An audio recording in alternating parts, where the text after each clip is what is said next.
Is it time to say goodbye to Vertigo? Well, if you were to ask the average fan, content creator, or official or Twitter account, the answer would be to take the map behind a barn and shoot it in the back of the head.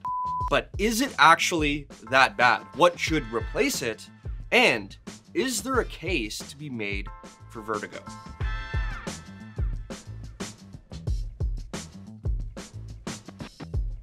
Alright, so first, let's talk about what's wrong with Vertigo and why it's been getting so much hate as of late.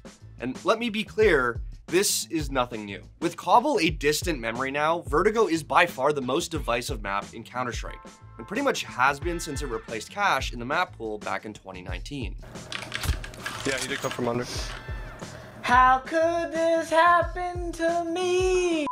Honestly, this map is competition ready. Can't wait to see it in the next major, and I'm glad Cache isn't moved. And almost, if not all, the complaints from back in 2019 are the same with the current version in CS2. Though it is better in CS2, like any map that attempts verticality, the audio can be a little confusing at times. There are arguably way too many annoying angles and self-boost to worry about.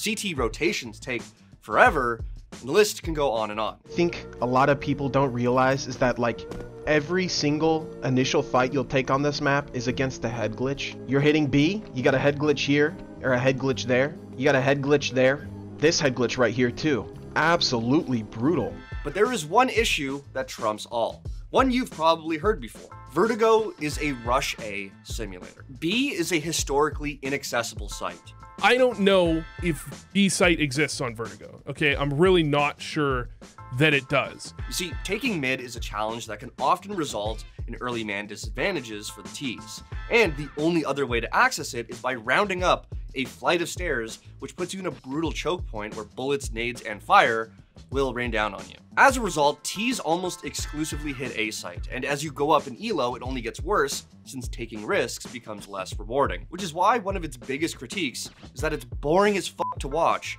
at the pro level. Because when you only hit one site, on full buys, it can be 10 smokes, 20 flashbangs, and countless mollies and nades on a single site every round. And the hatred for the map shows statistically as well. It is currently the least played map in the pool, and at IEM Rio, it was only picked twice. Faceit also revealed that after 220 matches, m0NESY played Vertigo 0 times. Do you know how insane this is?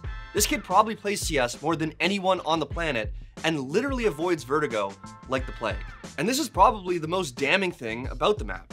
The fact that it simply isn't played is enough for me to support removing it.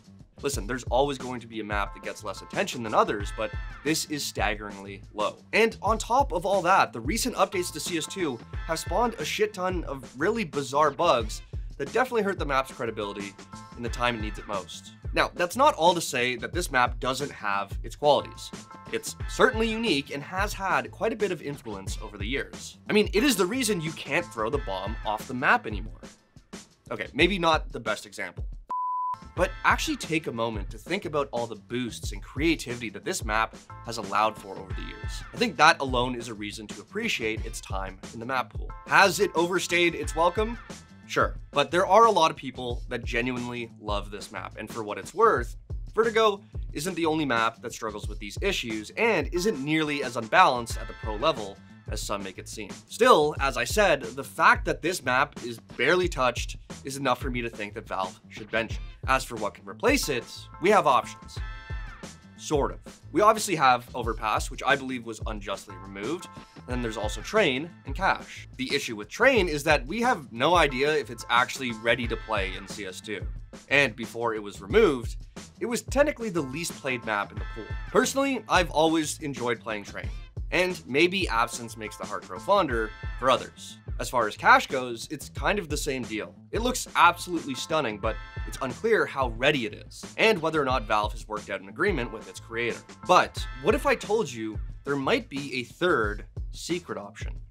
Maybe none of this actually matters until the game's performance is greatly improved. Twists put out a long tweet airing some of his frustrations about the game, from networking issues to the run and gun meta. But when asked about the map pool, he correctly said that performance should be the priority. Sure, it wouldn't hurt to freshen things up, but maybe getting another map up to snuff for the pool isn't where Valve should be focusing their efforts right now. But let me know what you guys think.